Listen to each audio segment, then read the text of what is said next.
Welcome back to Foundry Talks. I'm Rachel Stoyanofsky, and today I'm so excited to be joined by Alex and Caroline Kiddo. Alex is a fine art and travel photographer, and Caroline is a travel agent, and they have just such a unique story. So we're so excited to have you guys on the show today. Thank you. Yeah, Thank you for thank you so having much for having us. us. It's been awesome getting to know you a little bit, and I'm excited to do this. Yeah, absolutely. So I guess if you guys just want to give us a little bit about your background, like how did you get into this, your story? I think it's fascinating. I think our listeners will find it fascinating as well. Yeah, of course. Do you want to start? Sure.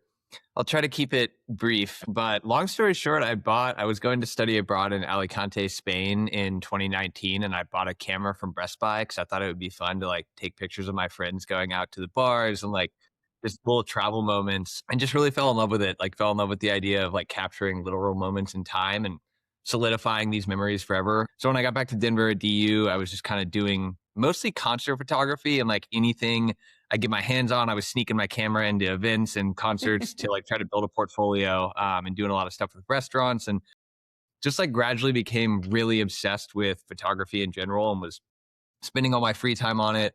Got out of college, went into the digital advertising industry, loved the company I worked for, loved the people, hated the actual work itself, was just not interested in it. Obsessing with photography for years, transitioned to a different company based in Chicago, similar thing, great people, great company, hated the actual work. And so, like 3 years ago, I just kept building this business, and selling fine art prints and working on photo books and shooting for different clients and still doing some stuff in the music industry. And it finally made sense for me to like take this leap of faith, all kind of based around the idea of it was very nerve wracking at the time, like going out on my Yeah. own. All my friends are in stable careers, but kind of my like idea was I can live with failing at this, but I don't think I can live with never trying.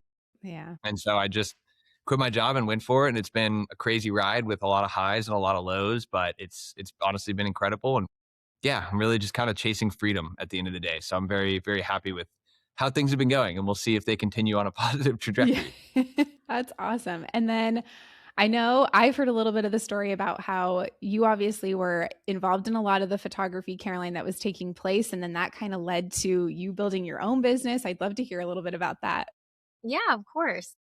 I was telling this story the other day, and my mom said I didn't give her any credit. So I guess I will give her some credit here. But I went to school for sports broadcast journalism, and I thought I was going to go into sports after school. But I graduated in 2020. Sports teams were not hiring. So I moved to Denver to be with Alex, and I was just kind of looking for something to get me started.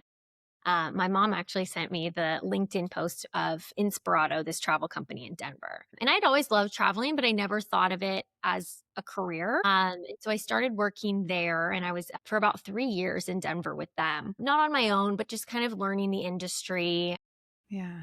destinations, working with clients. And then we decided to move back to Kansas City, kind of the winter of 2023, 2024. And before we bought a house in Kansas City, we wanted to go and travel. Yeah. We kind of knew that we would be in Kansas City probably for the rest of our lives, but still wanted a new experience. So we put all our stuff into storage and we went to Europe for 87 days because you can only go for 90 days without a visa. And I started a travel Instagram when we went, and I kind of just started posting the pictures that Alex was taking of me and kind of sharing some of the places we were going and the things that we were doing. And then that's when I kind of found the agency that I'm at now, Fora, and they kind of allowed me to have my own flexibility and start while I was still in Europe and just kind of helping my friends and family and making money off of it. And I didn't think it would be a long-term career. And then when I Yeah. got home, I had enough clients where I was booking enough. And so I've been doing it full time for, the past almost 2 years now. Amazing. It's been great. I can't see myself doing anything different and I love it. Yeah. Well, and it just is so fitting that it allows you both to do like both of your careers fit so perfectly into that. You're traveling with work, and then I'm sure that those experiences are like, oh, I hadn't been to this destination before. Now I know all about it. Like, this is awesome. Yeah, it definitely works out really well with our schedules. Yeah. Alex likes to give me credit. I take him to the places where he takes the photos. But then I get the photos from it that I can use to market, for Yeah. other people. So yeah, it works out really well. And I That's so think awesome. probably just like a little bit of context for both of us, which at least for me, I guess I can't speak for you fully on this, but before I like ever picked up a camera, my biggest goal in life was to like see as much of the world as possible and travel. Like I just always had, I don't know, this itch to see the world and get up and do Yeah. stuff. Photography for me like gave that a purpose. It gave that like a reason to do so. Instead of just like spending all my money and traveling, it was like, all right, now I like have a, justification to travel the world. Yeah. Kind of same with her. Like she's always been really interested in travel. Like before I was half decent at photography and she thought she was going to go into sports, we were still trying to go on as many trips as possible and like see Yeah. places. So it's been really nice for us to be able to like merge those two worlds together, Yeah. and still travel the world while getting work done. Well, and I think like it's just you have to be so passionate about it because I think like traveling is amazing, but there are some sacrifices that come with that, like traveling a lot, especially for a long period of time. It can there's I think there's some downside sometimes, but the benefits and the experience so outweigh all of that. And so it's just amazing that you guys are able to take both of those passions and then kind of create these own careers that really fit that and allow you to keep going. It's really inspiring. Yeah. Alex, can you tell us how does photography influence the way you experience travel? Yeah, I think the short answer is it makes me notice things. Yeah. And it makes me really pay attention to my surroundings and immerse myself somewhere. And that's why I love photography so much. It's not even like the final result of like being able to show the photos on Instagram or in print form. It's like I always kind of explain to people like I feel like I'm the most at peace when I'm like walking around in a new place with a camera because I kind of turn my brain off and I don't think about the work I have to do or that mistake Yeah. I made last month or this thing I have to do in a month from now. And like, I'm a very stressed out person, as Caroline can attest to. And I like all the stress kind of goes away. And I just Good. am able to like really focus on my surroundings and notice the people around me and what they're wearing and what they're doing and what they're engaging in. And, like just kind of the architecture around me, the light shifting throughout the day. Like, I'm just really kind of focused on details around me. And I think it's awesome because, I love photography and I love cementing these moments in time, but it also leads to me having better experiences and really pushes me out of my comfort zone. Like a good example is we were just in Kenya and Tanzania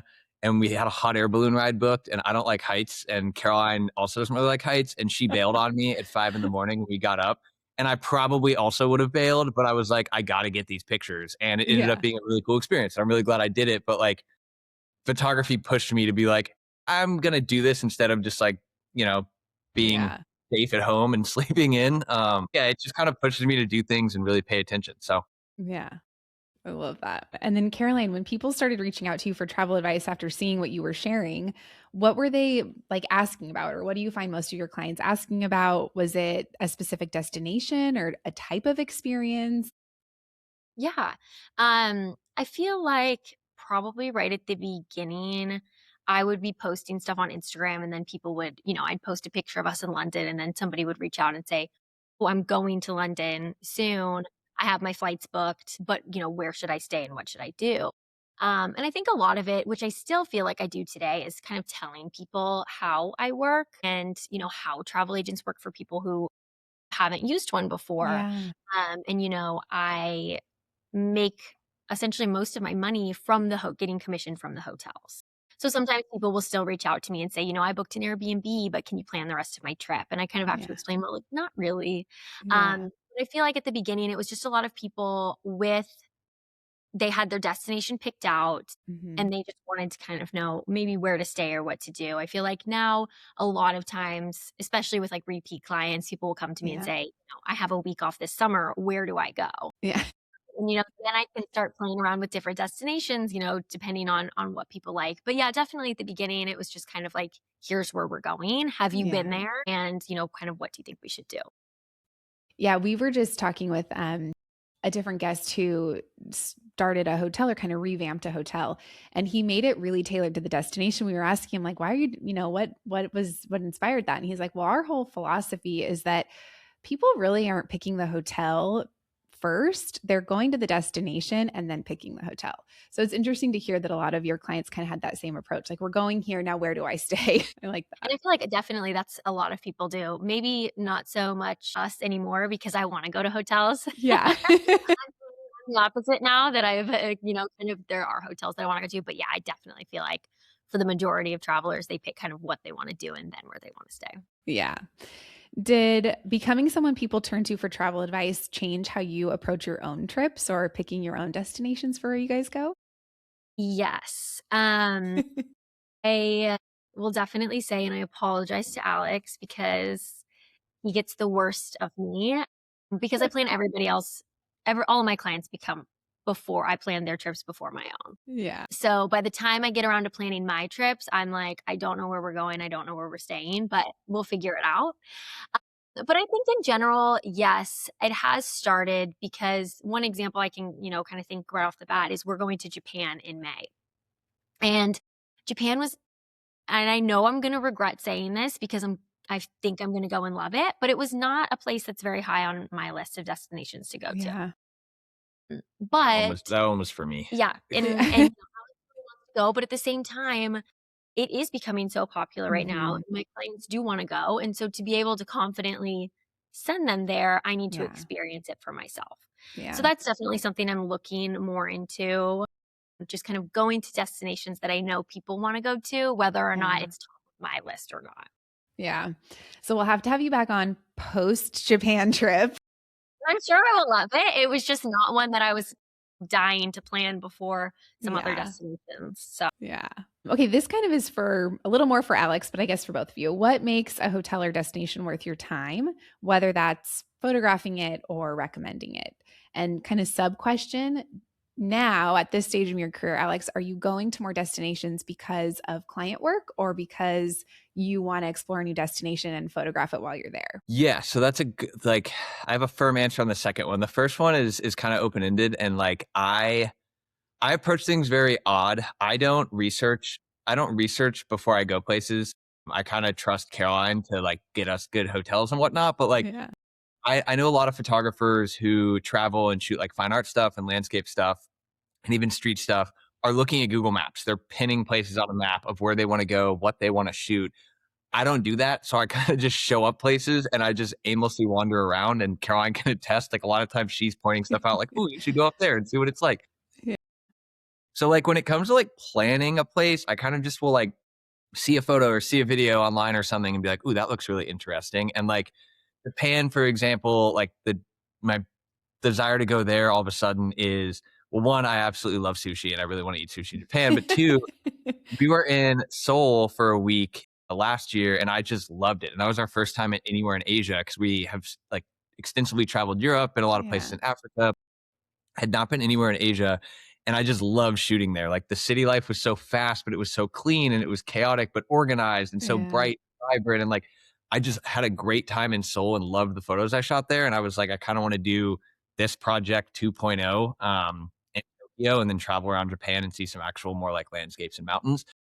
So I don't really like, I don't know. I will kind of go anywhere, to be honest, if it sounds remotely interesting. And like I have photos that are going in a new book I'm working on from Shullsburg, Wisconsin. So it's like literally Awesome. anywhere I like. I typically like to, and sorry, this is kind of a longer winded answer, but I typically like to really try to seek out and shoot things that are not photographed often.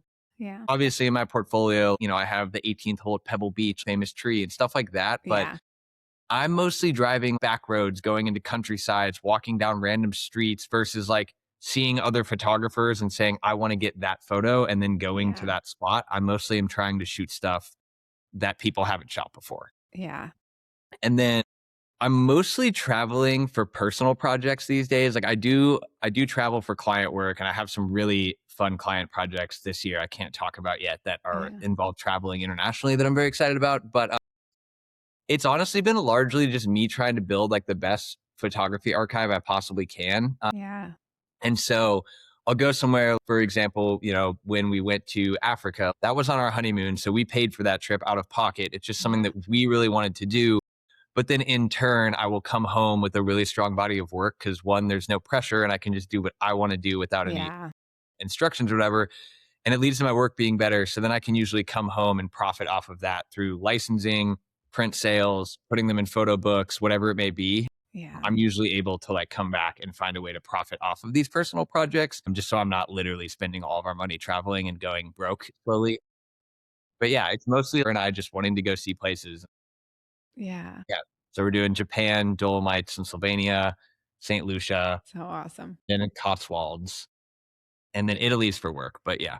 Yeah. And just Awesome. kind of going off of Alex's first answer with him Yeah. saying that he wants to go to lesser known places and places that people don't know.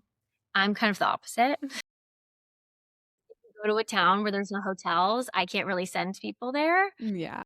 So we kind of have to work together to decide on our trips, things that Yeah. make sense for both of us. So, one day we will spend the day doing more touristy things and going to more popular places so that I know what to recommend to people.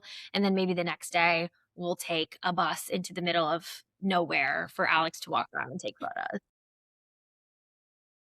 Happy medium. Well, and I like that you mentioned, Alex, that you've been able to find ways to have a career with photography that's not just solely related on client work. And I'm sure that takes the pressure off and you're able to be more creative. Cause I know even when we've planned shoots with photographers, I'm like, no, no, no, here, like, please don't deviate. This is what the owner wants. This is what they need. And it can kind of crush the creativity a bit. And so we even like did a test shoot with a photographer and I just was like, walk around, shoot whatever you want, and then show us what you did. And I'll see if I can get approval to move forward. And they were some of the best photos we ever had. And I think giving really creative people that leniency and that flexibility is what in turn like turns out the best work. So it's really cool that you've been able to do like both, but kind of do that more. It's awesome. Yeah, no, it's cool to hear that from coming from your position because, like, I definitely agree. Like, I mean, with commercial and client shoots, you do need structure. You don't just want literally a bunch of photos of the water sparkles on the ocean if you're shooting a hotel. But like, giving financial or not financial, giving creative freedom to some extent, I think is really important because it Yeah. lets that individual gravitate towards what they're going to find interesting, and in turn, it's going to be the best work. Yeah, and I think too in this, I mean, I think you both have had a lot of your work really recognized through social media. And I think that a lot of times the photos that hotels or travel agencies need, we call them kind of like the Zillow shot. That is not really what does well on social. And really capturing that emotion through work and even like storytelling as you're talking to clients and sharing things on social, it's such a different type of creative. And so I think I kind of need a good mix, but I'm with you. I think when it gets too structured, it just starts looking like everybody else. So when you guys are experiencing a place, what are you paying attention to that maybe a new traveler or someone that's not as experienced traveling might miss? Yeah. I think when I'm at a hotel, especially, or just in general in a destination, I'm kind of looking around at like very small details that a lot of people would pass. Yeah. Kind of examples like this is like restaurants, are they offering gluten-free options? Or hotels, do they have an elevator if somebody has mobility issues? Yeah. Just kind of like really small things like that. Would it be good for a family? Would it be good for an older couple? Just Yeah. things like that are constantly going through my mind when I'm in a new destination. Like, who is this the right fit for? Yeah. Kind of always going through my mind that, Alex isn't going to pay attention to. Yeah. Caroline obviously would focus more on, kind of the tourism and travel aspects specifically. And I'm more focused on like there's a quote I really like. It's there's beauty all around you. You just have to stop and pay attention. And I'm more paying attention to shifting light. Like shifting light. Light is the most important part of photography, Yeah. in my opinion. It's like the changing light, the way it's coming through a window, the way it's hitting a specific alleyway on a street, like, sunset light, sunrise, all of that. So it's light. And then really just paying attention to more so lately, like typically my work in the past has been more grand, vast landscapes without necessarily a specific subject, but getting way more into subject based work lately. And so paying attention to people, Hmm. like, I was just in New York and I went into Grand Central Station by myself for like 30 minutes and there's one guy had a suit and tie on and an old school hat and a briefcase. And he looked like he was from the past. And everybody else is Yeah. on their iPhones and sweatpants, whatever. So I immediately started following this guy around for like 2 minutes and got a photo that I was really stoked on because I was looking at who was doing what where and like where the Yeah. light was. And so, yeah, it's mostly light and just kind of people, what they're doing, what they're wearing. I really Yeah. pay a lot of attention to when I travel. If we're on vacation and the sun's out, we're probably having a good day. If the sun's not out, Alex will let me Struggling? know that we have to extend so he Yeah. can get photos with the sun. Is there a destination that you is a favorite for both of you? Or do you tend to like have ones that are like Alex, ones that you favor because of photography, and Caroline, ones that you favor because of the destination and what the hotel offers and those amenities? Yeah, I think we both probably have the same answer here. I think Favorite place we've been or favorite place like? a favorite destination that we like a lot is probably going to be Italy. Okay. I used to, and Alex still kind of does. I used to, want to count countries and say, "Oh, Yeah. I've been to this many countries," and then I kind of stopped because I just keep going back to Italy. But I There's a think lot of it's parts to Italy. I mean, there's a lot to see. a diverse country. I mean, the cities and the history, and they have beautiful coastal towns and mountains and rolling hills and countryside. I mean, I think that we're going twice this year. I think it would be my eighth and ninth times maybe. And there's still so many places that Yeah. I want to go to and that will take me so long to get to all of them. That is the destination that I think is really special to us and we keep going back to. And And Yeah. it's helpful for me because everybody wants to go to Go to Italy. Italy. So I would say, like, I don't know if you would agree, but my favorite place we've been, period, is probably Kenya. Mm, Like, that was just such an insane, surreal experience. But our favorite place in general that we will probably go back to every year for the rest of our lives is Italy. And yeah. it's been really it's been really good because, for a while there, like I said, I was mostly into landscape work. So I was mostly shooting mountains and stuff like that. And Yeah. I wasn't as interested in these cities and whatnot. But Italy is so amazing as a photographer because you get incredible historical city scenes. You can shoot really good street photography of people in Rome and Florence and Milan, which we're going to in March. And I've not really shot Milan, so I'm very excited. But then you can go to Portofino and Cinque Terre and get these insane European coastal landscapes with Yeah. sailboats and umbrellas and whatnot. And then you can go to the Dolomites, which we're going to this year. And then it's like crazy mountains and like quaint villages and skiing. And so like the diversity of subject matter in Italy and like including the countryside of Tuscany too is just insane for photography. Like, if you spend a month in Italy, which we did in 2024, the work you come home with is not, it's all so different. You can have 7 Yeah. different types of work within your like Italy body of work from one trip.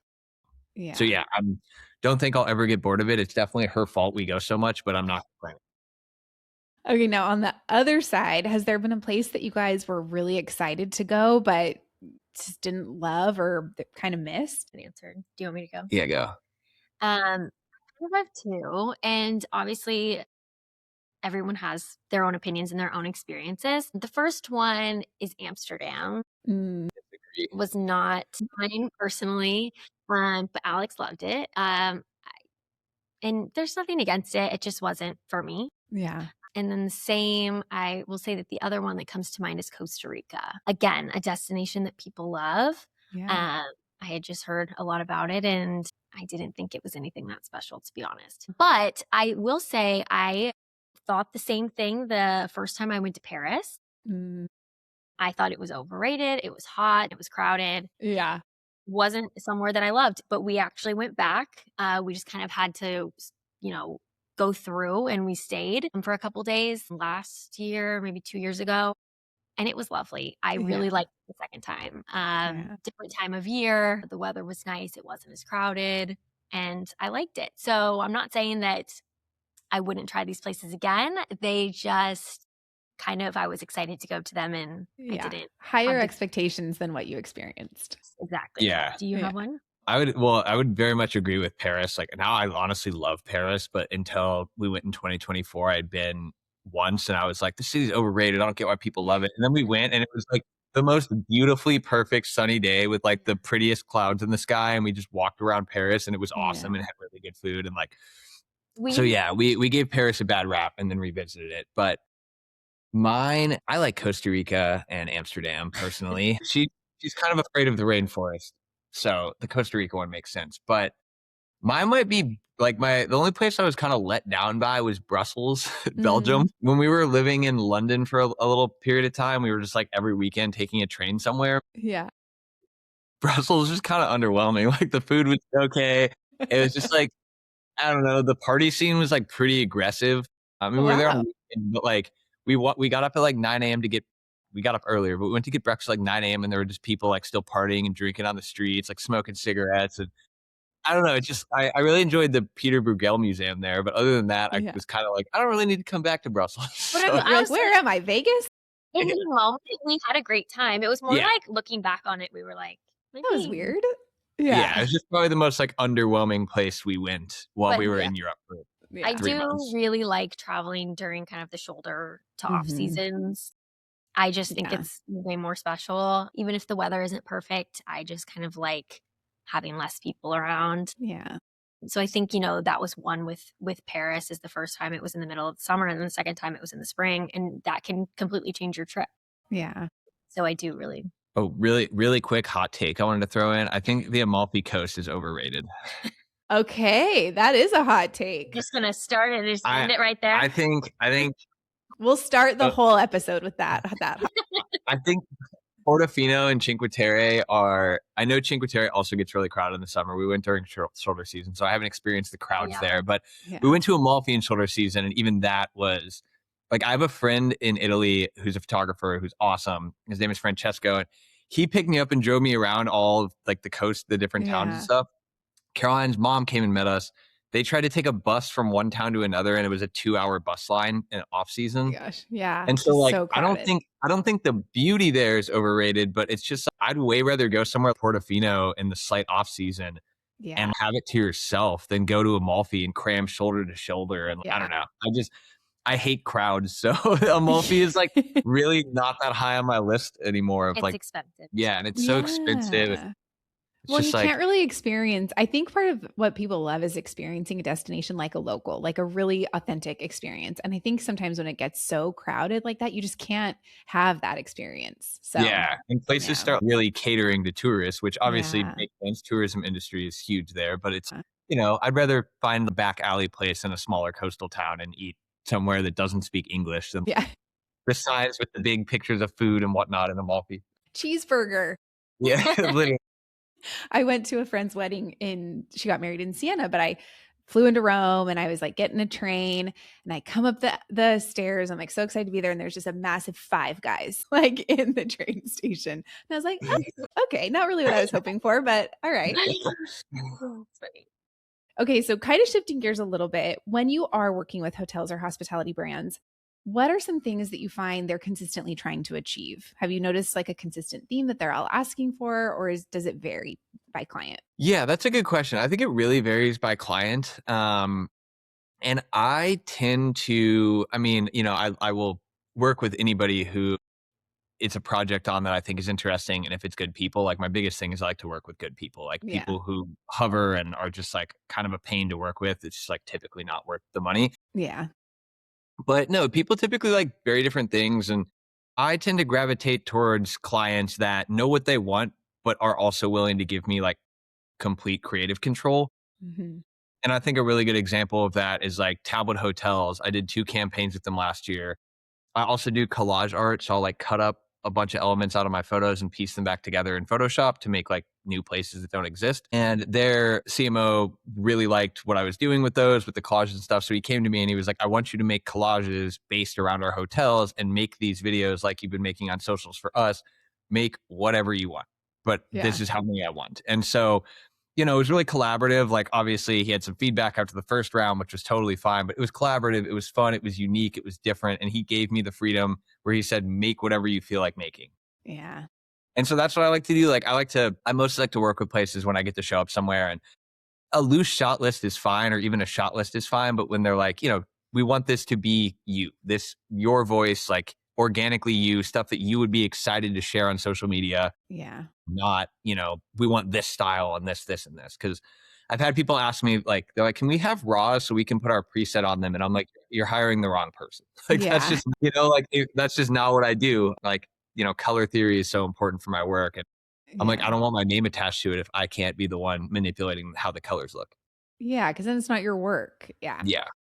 Do you think that there's a disconnect between what properties think they need visually versus what really resonates with travelers?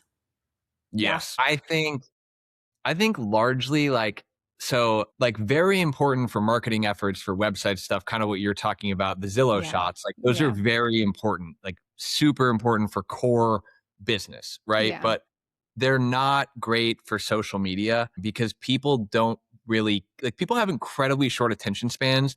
And if the first thing they're seeing isn't wowing them and Yeah. intriguing them enough to like swipe on a carousel, they are gone. And like, that's just going to cause engagement to plummet. Yeah. And the other thing I would say, which drives me absolutely nuts, and this isn't just even hospitality brands, it's just brands. Everybody thinks you need to post reels only to get good Mhm. engagement. And it's not true. If you have a great idea and you can like really execute a reel, a short form video concept on social media that is really high quality and attention grabbing, great. But a lot of the time, like when I'm working with people, they want reels instead of Mm. photos. And I'm like, the photos will outperform the reels. And Yeah. I had to prove it to a couple clients before because I'm like, watch, I'll post a static post set of photos after the reel and it will get 5 times as many views. And it Yeah. does. It's they're Yeah. like, all right, you're right. Like maybe we need to rethink this a little bit. Yeah. Like if everybody just thinks reels, they'll go viral. But it's like that's not if a reel doesn't make sense, then it Yeah. doesn't make sense. Like if you just want pretty views, still images are probably going to do a better job on that on socials. Well, and I think investing in like reels have such a shorter lifespan. You can only use one so many times, but like set photographs that you can do as a carousel post or kind of mix it up or use in ads or printed collateral across the property. Like you just get so much more bang for your buck. And I think that the lifespan of them is just longer. Yeah, and putting, you can put text over them and like make Mm. actual advertisements and stuff, which I think that's honestly such a great point. Cause yeah, reels, in my opinion, it usually comes off as we want to try to go viral. And I'm like, why don't Yeah. you try to build consistent brand visuals Yeah. instead of Yeah. trying to go for one time? Like, let's slowly build a brand over time, Yeah. in a really thoughtful and organic way. Yeah. Okay. So, is there something that you would tell hotels when they're considering investing in photography and visual content, like something that you think they should just keep top of mind when they're planning that? I think it's kind of important. Like, I think the main thing that I kind of bring up out of the gate is when somebody's, hey, we want to work with you. We love your photography. Will you shoot our hotel? I always have to kind of rein in, what do you want? And they're like, really good photos of the hotel. And I'm like, yes, but do you want photos for your website landing page? Do you want photos for Instagram? Are you looking for content for TikTok? Are you looking for only advertisements? Do you want to print these for advertisements? Like all of that's really important before I kind of put together a visual concept to go shoot something. Yeah. Is if I take pretty photos for Instagram and they're like, oh, we mostly wanted something for a billboard. It's like, okay, well, I kind of need to know that so then I can get something that's like perfect for a billboard with text as an advertisement. So Yeah. it's really kind of just reining people in on their own ideas because a lot of times people are just like, we want photos. And I'm like, why? And they're like, we don't know. They just look pretty. And I'm like, okay, well, like, let's talk about this. Let's figure Yeah. out why you want these so you can, deliver on your actual goals. Yeah. I think that's a really good point and something that I think isn't always top of mind for people who aren't dealing with creative content all the time. Even like, you know, everything for a website traditionally needs to be shot horizontally. Whereas if you're using them for social, it needs to be vertical. Like shooting that, sometimes you can crop them, but sometimes it doesn't really work that way. So you kind of have to have a really streamlined idea of what's the purpose of these, where are they going? And Yes. so, And like, good point. sorry, not to ramble on this, but if No. somebody wants to put something in like a newsletter as print, then I'm going to shoot a series of photos specifically that look good together, like a wide view and then multiple details with the same lighting and stuff. So they can Yeah. go next to each other. So it's not just like, here's the pool, here's the restaurant, here's a Yeah. bedroom, Yeah. so yeah. Yeah, smart. Caroline, what has it been like, or I guess what was it like, transitioning from really sharing your own experiences to curating travel for others? It seems like it kind of just came naturally, but was there any Yeah, no, like, I'm gonna say it's really pretty easy. The only yeah, thing that I can really think is, you know, I'm everyone has their own preferences. So just because I did something doesn't mean that somebody else will like it. Or maybe, you know, I don't want to do something that somebody else wants to do. yeah, And I think that's sometimes challenging because it's like, I don't want to tell them not to do that, or I want to kind of sound unbiased in it. Um, yeah, so, I had a client who was going to Morocco and they wanted to go out in the desert. And they said, we want to rent our own ATVs and just go explore by ourselves. hmm. And I'm like, how do I tell them that they're out of their mind? Like, that sounds terrible. But it actually came, and I was like, well, maybe where are you gonna go? You need a guide and kind of just Yeah. like talking through things with people and so that can be kind of challenging when somebody brings something up to me and I'm like, well, I wouldn't want to do that. But, Yeah. just because I don't want to do it doesn't mean that, I shouldn't help Yeah. them do that. So I think that's somewhat of a challenging thing that, occasionally comes up. But for the most part, it's Yeah. really pretty easy. So you just booked the hot air balloon in Kenya for somebody else. Yeah. I There book the you hot go. air balloon all the time. Yeah. People are usually on the fence about it because it is, something that is pretty adventurous, not Yeah. to do. And so I say, well, to be honest, I did back out, but I Did it and am he not. survived. Yes, I am not. He is happy that he did it. I don't regret not doing it. I'm completely happy that I didn't do it.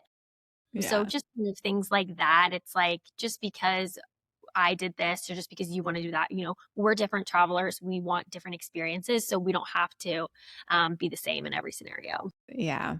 I think it's very similar to how we feel marketing destinations or specific properties. There's things that like really stand out. We have a client in Utah and, like snowmobiling, it was, well, they've had terrible snow this year, but they still have enough snow for snowmobiling. And so we like want to talk about that and all these adventure things, but then we're also like, okay, shift gears for a minute. Not everyone wants to come snowmobiling. So let's talk about the other things you can do if you don't want to do that. So I'm sure it's a little bit of that, like, okay, I can't just think about this from my perspective and what I would love to do, but let's find out more about them and then we can kind of customize this for them. Yeah, it's Yeah. kind of the same like when people reach out to me and say they want to go to the Amalfi Coast. I don't want to tell them not to Yeah. because they've seen it online and that's what they want to go do. Yeah. But at the same time, I kind of have to set realistic expectations of what, it might be different than what you saw on Instagram. And you're Yeah. going to be paying a lot A of lot. money for a room that's 160 square feet. And Yeah. there's going to be people there. So it's not like I want to tell you not to go there, but let's just kind of set expectations about what to expect and how it might be different than what you're anticipating. Yeah. Are there any properties or brands that are doing something that really stands out to you guys? I think something that is really interesting right now is kind of all the luxury yachts that we're Mm, seeing. mhm. So like the Ritz-Carlton yacht, the Four Seasons yacht, the Yeah. Amman. And I think that it will be really interesting because there are so many people who are just like, I would never go on a cruise. I don't Yeah. want to do that. And I think that, they might start to change Mhm. with kind of how these experiences are because, it's just kind of like an extension of these luxury hotel brands and they Yeah. only have like 50 to 100 cabins. So it's more of like a floating boutique hotel on the water. And then I think that they can do things that, people who in their mind are like, we're not cruise people, we don't go on a cruise, may change their mind Yeah. because, they're staying, the smaller boats are able to go to like lesser known destinations that big cruise ships don't go to. And they're staying in these destinations for multiple nights. So you Yeah. can have experiences, but still, go to multiple places and only have to pack, don't have to unpack. So I don't know. Yeah. I would love to go on one of those. Yeah. And I'm excited to kind of hear about what people think of them. But that's just kind of one that sticks out to me right now. Yeah, I think it's like people aren't I think when they think about it initially, they're thinking like Carnival cruise ship, you know? It's very Like there are different. more. Yes. Yeah.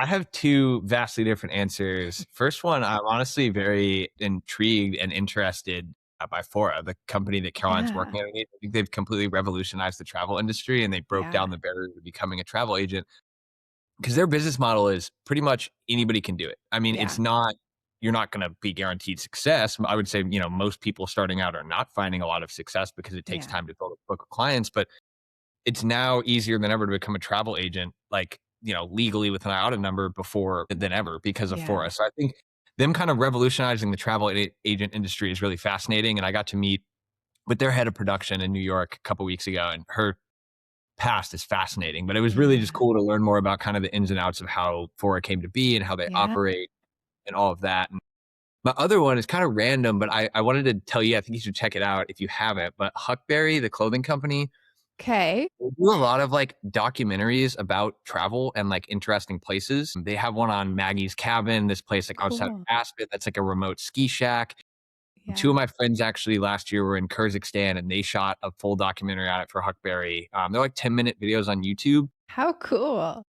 really well made, and they're so cool. And Huckberry is putting so much effort into them that I think it's naturally aligning their brand as like a rugged travel brand, even though like that's not maybe what they were thought of beforehand. Yeah. Um, so I think it's really fascinating. They're putting so much like time and effort into these really cool short form documentaries that are really informational and also just like fascinating to watch. I love that. I have 2 things. One, I love what you said about travel agents because we have done a bunch of research for clients. They're like kind of evaluating, should we even use one or like should we go down that road? And I think there was this perception that, oh, like you have to have so much money to use one. And it's just if you want to go somewhere really safe and kind of stuffy. But our brand strategist did all this research and that is totally shifting. And where they're seeing such this like resurgence of travel agents. And it is for the younger audience, modern traveler, finding these cooler destinations and I think before it was just, oh no, it's just so cookie cutter. You're going to do what everyone else is doing. But it's really, I think companies like Fora are really just changing the game.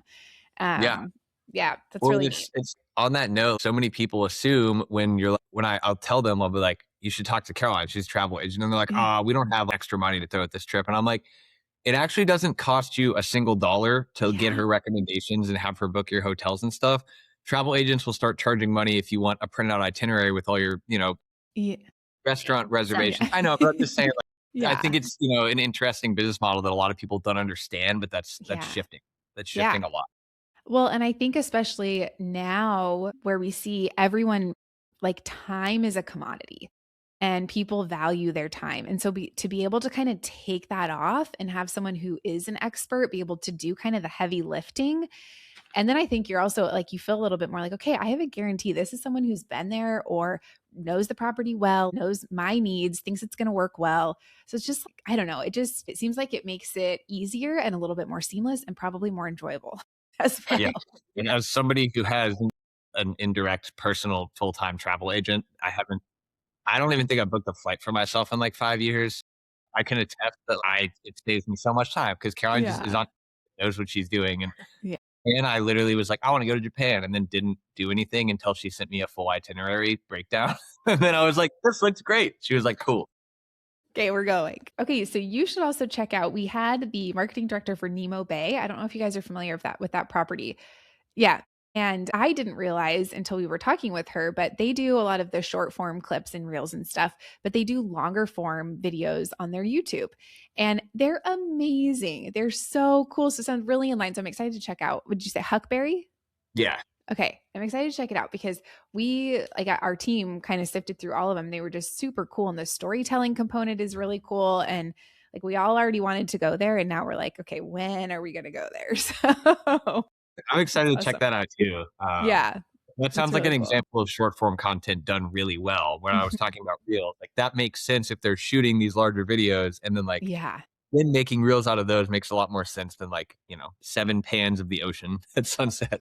totally. And I think it depends on the place too. Their consideration period for booking is pretty long. They've figured out. And so these longer form videos are like super informational and educational and not like a salesy way that their guests are like, well, I watched this and I loved it. And now I really want to go and do that. And so it's pretty cool how you can, if you do it right, it works like it should. Okay, just to wrap it up, is there anything you're super excited about? I know you can't talk about the projects you have coming up, but anything you're super excited about, whether it's a destination or projects you're working on or how you see that your career's expanding in the next couple of years? Yeah, so we have a busy year of travel. I know Alex was just like throwing some things out, but we have some destinations really throughout Italy, in the Dolomites and Lake Como, that I'll be crossing off some bucket list hotel stays. Awesome.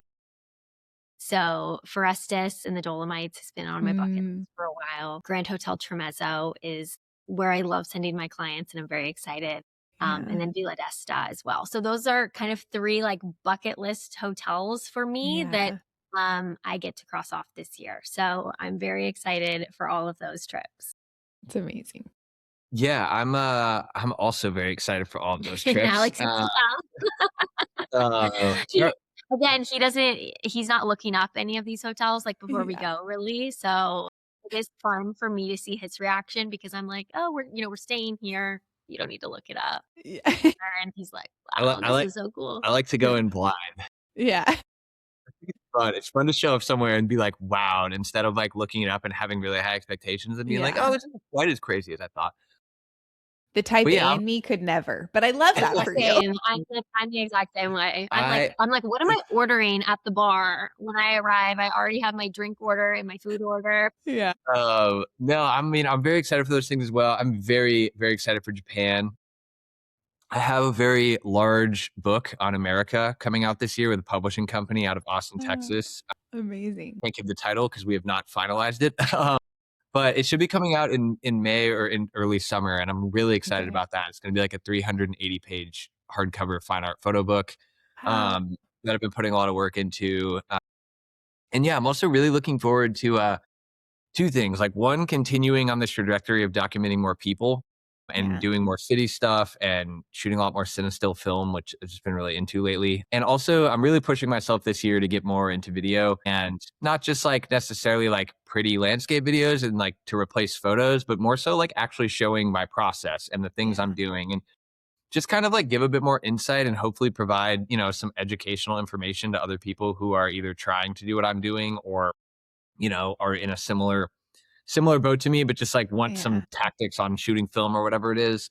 So yeah, A I'm little looking forward. behind the scenes. Yeah, I'm looking forward to Yeah. really like branching out into some video work and like telling more stories and showing some behind the scenes stuff, as well as continuing to shoot photos. So should be a good year. So exciting. Okay. And then if anyone wants to check out your photography and purchase it, or Carolyn, connect with you about planning an upcoming trip, where can they find you guys? Just Alex Kiddo photos on Instagram, or you can just go to alexkiddo.com. Luckily, I have a pretty unique last name. So if you just Google Alex Kiddo, like all of my It'll come up. socials and stuff will come up because there's not very many people with last name Kiddo. And then if Love you it. are on Alex's work, you can probably find me that way. But my Instagram is La Vida de Lila on Instagram and TikTok. And then in my Instagram bio, I have an inquiry form that potential clients can fill out if they want travel help. Awesome. Well, thank you guys so much for being on today. We just loved hearing your story and what you do and about the amazing destinations you've been able to visit. And if you want to check out more Foundry Talks, you can find us on Spotify and Apple Podcasts. Thank you.